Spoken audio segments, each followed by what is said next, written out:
నేను ఒకటే straight question అడుగుతున్నా. ఈరోజు 1 కాదు 2 కాదు మొత్తం 4 నివేదికలు ఈరోజు చాలా క్లియర్గా, అరే నాయనా నువ్వు చేసిన పరీక్షల్లో నెయ్యిలో కల్తీ జరిగింది, కొన్ని రిపోర్ట్స్ అయితే అది నెయ్యే కాదు రసాయనాల ముద్ద అని చాలా క్లియర్గా తేటతెల్లం చేసినాయి.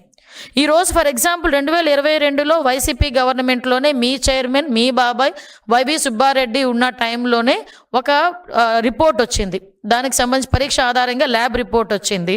అది కూడా CFTRI రిపోర్ట్ ప్రకారం central food technological research institute Mysore, అందులోని చాలా క్లియర్గా అడల్ట్రేషన్ జరిగింది, కల్తీ నెయ్యి ఉంది, అందులో పామ్ ఆయిల్ ఎక్కువగా ఉంది అని చెప్పి ఆ రోజు రిపోర్ట్ ఇచ్చింది. మరి ఆ రోజు రిపోర్ట్లో నెయ్యిలో కల్తీ జరిగింది అన్నది క్లియర్గా కనిపించింది కదా. ఆ తర్వాత NDDB report, national dairy development board, ఇది కూడా కేంద్ర ప్రభుత్వ ఆధ్వర్యంలో నిర్వహించే ల్యాబొరేటరీ, ఇందులో కూడా చాలా క్లియర్గా కల్తీ జరిగింది, అందులోని జంతు కొవ్వు సంబంధించిన ట్రేసెస్ కూడా కనిపించినాయి అని ఆ రోజు రిపోర్ట్ ఇచ్చారు.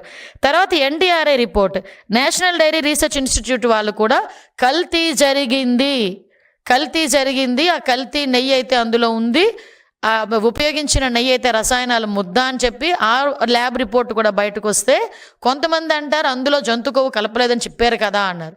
అందులో కలపలేదని ఎవడు కూడా అథెంటికేషన్ రిపోర్ట్ ఎవడో ఇవ్వలే. చాలా క్లియర్గా వాళ్ళు ఏమన్నారు, ఒక 10% లోపు కానీ కొంత జంతు కొవ్వు ట్రేసెస్ కనిపించాలంటే ఆ టెక్నాలజీ మా దగ్గర లేదు అన్నారు, కానీ అందులో లేదు అని ఎక్కడ కూడా మెన్షన్ చేయలే. అంటే వీళ్ళు ఏం చేస్తారంటే సూక్ష్మ రంధ్రాన్వేషణ అంటారనమాట కొంతమంది. అంటే చేసేది ఏమీ లేక కొంచెం నాటు సామెతలు వస్తాయి, అది నేను చెప్పకూడదు కూడా. అంటే సాధారణంగా కొన్ని సందర్భాల్లో ఉన్నట్టు చదవండిరా బాబు అంటే దాన్ని లూప్ హోల్స్ ఎతికి చదివే పరిస్థితుల్లో NDRI రిపోర్ట్ని బేస్ చేసుకొని వాళ్ళు మాట్లాడే పరిస్థితి కనిపిస్తూ ఉంది. ఈరోజు సిట్ రిపోర్ట్, అది CBI సిట్కి సంబంధించి సుప్రీంకోర్టు నిర్వహించిన ఒక CBI సిట్, ఆ రిపోర్ట్లో కూడా కల్తీ జరిగిందని చాలా క్లియర్గా అందులో మెన్షన్ చేసింది. నేను కల్తీ జరగలేదు అంటున్న మహానుభావులందరికీ కూడా ఒకటే స్ట్రైట్ క్వశ్చన్, కల్తీ జరగలేదని నీ దగ్గర రిపోర్ట్ ఏమైనా ఉందా? కల్తీ జరిగిందని నేను 4 రిపోర్ట్లు చూపించగలను ఈరోజు. గవర్నమెంట్ పరంగా నేను 4 రిపోర్ట్లు చూపిస్తా. నీ హయాంలో lab report, NDDB report, NDRI report, అదేవిధంగా CFTRI రిపోర్టు, సిట్ రిపోర్టు, 4 రిపోర్ట్లు నేను చూపిస్తా. కల్తీ జరగలేదు అని చెప్పేదానికి నీ దగ్గర ఏమైనా ఒక్క రిపోర్ట్ అథెంటికేషన్గా ఒకటి ఉందేమో చెప్పు.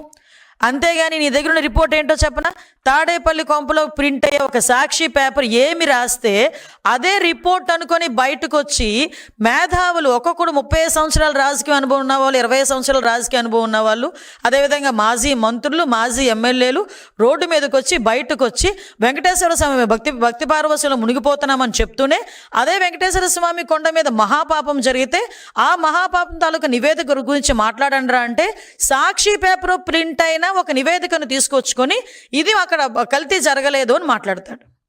అరే మీకు అసలు బుర్ర పనిచేస్తుందా అండి? వెంకటేశ్వర స్వామి ప్రసాదం అండి, అటువంటి ప్రసాదాల్లోని నెయ్యి అన్న ఒక పదార్థం అనేది చాలా ప్రాంప్ట్ అనమాట.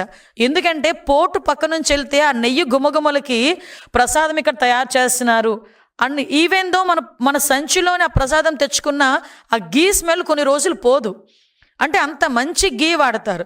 ఏమండి ప్రసాదాల్లో తయారు చేసిన నెయ్యిని కూడా కల్తీ చేశారంటే వీళ్ళు కల్తీ బతుకుల గురించి మనం ఒక్కసారి ఆలోచిస్తే జుగుప్సాకరంగా కనిపిస్తుంది.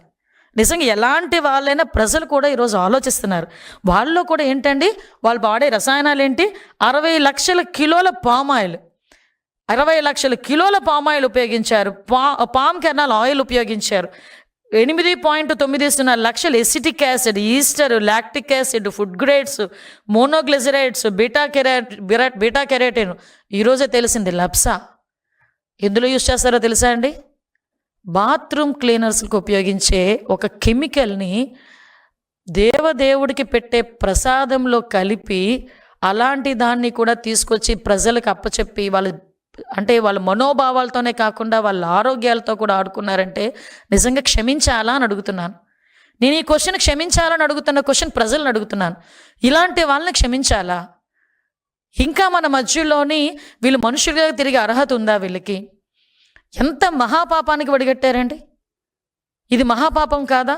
అంటే ఇదంతా కూడా గీలా కనిపించడానికి, గీలా చిన్న స్మెల్ రావటానికి ఇన్ని కెమికల్స్ వాడారు. అంటే ఇక్కడ లబ్సా గురించి మాట్లాడితే ఇందాక మనం చాలా మాధ్యమాల్లో కూడా చూసాం. అసలు ఆ లబ్సా అనేది ఎందుకు కొనుగోలు చేశారు అంత క్వాంటిటీ ప్రకారం? చాలా వాటికి సమాధానం చెప్పాల్సి వస్తుంది. ఈరోజు కల్తీ జరగలేదన్న మహానుభావులందరూ కూడా అని సిట్ రిపోర్ట్ వస్తుంది ఇంకో 4-5 రోజుల్లోనో లేకపోతే 2-3 రోజుల్లోనో అనేసరికి ప్రజల తాలూకా మైండ్ సెట్ని ప్రిపేర్ చేయడానికి ఒక అబద్ధపు మూక బయలుదేరింది. నేను ఆ రోజే అనుకున్న గ్యారంటీగా అందులో ఏదో ఉంది, అందుకే వీళ్ళు మొదలుపెట్టారు అని. 3 రోజుల ముందు నుంచి ఇంకా ప్రజలకు అథెంటికేషన్గా ఒక పేపర్ రాలే, ఏది రిపోర్ట్ రాలే. కానీ 3 రోజుల ముందు నుంచి ఇందులో జంతుకోలేదని సిబిఐ చెప్పింది, జంతుకోలేదని సిబిఐ చెప్పింది అంటే ప్రతి ఒక్కరు ఎలా ఆలోచించారంటే జంతుకోలేదా అంటే కల్తీ జరగలేదా? అది కాదు కదా, రిపోర్ట్ వచ్చిన తర్వాత చూసాం అందులో అడల్ట్రేషన్ జరిగింది, జంతు కొవ్వు ఉంది, 254 కోట్లు ఎవరి జేబులోకి వెళ్ళినాయి, ఇంత స్కామ్ జరిగింది.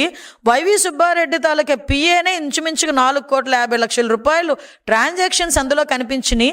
ఇవన్నిటిని ఏమార్చడానికి ఒక రాక్షస మూకలాగా బయటకు వచ్చి ఒక జనాల్ని తప్పుడుదో పట్టించే విధంగా ఎగ్జాక్ట్లీ వాళ్ళ బాబాయ్ హత్య చేసినప్పుడు ఏ రకంగా మైండ్ గేమ్ ఆడాడో అదే సేమ్ మైండ్ గేమ్ 3 రోజుల ముందు నుంచి, అంటే ప్రభుత్వానికి సిట్ రిపోర్ట్ పంపిస్తారన్న 3 రోజుల ముందు నుంచి యాస్టీస్ పాట పాడడం మొదలుపెట్టారు. అంటే ప్రజల్ని ట్యూన్ చేయడం మొదలుపెట్టారు. ప్రజలేమి ఎర్రివాళ్ళు కాదబ్బా. టెండర్ ఫైల్ కనుక మనం చాలామంది అందరికీ తెలుసు, టెండర్ ఫైల్లో నెయ్యి ఎలా వస్తుందండి? పాలుంటే నెయ్యి వస్తుంది, అంతే కదా. పాలే అవసరం లేదంట. రోజుకి 4 లక్షల లీటర్లు పాలు కెపాసిటీ ఉండాలి ఆ కంపెనీకి అన్న నిబంధన ఎత్తిపడేసి అందులోని కూడా రోజుకి 4 లక్షల లీటర్లు ఉండాలన్న పరిస్థితి లేదు. వాటితో పాటు కండిషన్ 19 అది కండిషన్ 18లో కూడా 3 సంవత్సరాల అనుభవాన్ని 1 సంవత్సరానికే తగ్గించారు. టర్నోవర్ని కూడా 250 కోట్ల నుంచి 150 కోట్లకు పడిపోయింది. ఆఖరికి FSSAI రిపోర్ట్ ఉండాలి, దాని సర్టిఫికేషన్ ఉండాలి అన్న నిబంధనను కూడా పక్కన పడేశారు. ఎవరి గురించి, ఎందు గురించి, ఎవరి జేబులు నింపడం గురించి, ఎవరి కళ్ళల్లో ఆనందం చూడడం గురించి, ఎవరిని మోసం చేయడం గురించి. పాలే లేకుండా నెయ్యి ఎలా వస్తుంది? అది చిన్న పిల్లోడిని అడిగినా చెప్తాడు. ఎలా వస్తుంది? నాకు తెలిసి ప్రపంచంలోని ఏ టెక్నాలజీ కూడా పాలు లేకుండా నెయ్యిని తీసుకొచ్చిన టెక్నాలజీ, ఎంత టెక్నాలజీ పెరిగినా ఆ టెక్నాలజీ అయితే రాలేదు. కానీ ఇలాంటి టెక్నాలజీ ఏవైనా నేను ఇందాక చెప్పాను కదా, ఈ KBR బోర్డులో ఏమైనా తాడేపల్లిలో ఉందేమో ఒకసారి చూడాలి. తాడేపల్లి ఏమైనా కొత్త ఫార్ములా ఏమైనా మొదలు పెట్టారేమో, పాలు లేకుండా నెయ్యి తయారు చేసే ఫార్ములా మొదలు పెట్టారు కదా, పామ్ ఆయిల్తో మొదలు పెట్టారు కదా. ఇలా తీసుకొచ్చిన పరిస్థితి కనిపించింది.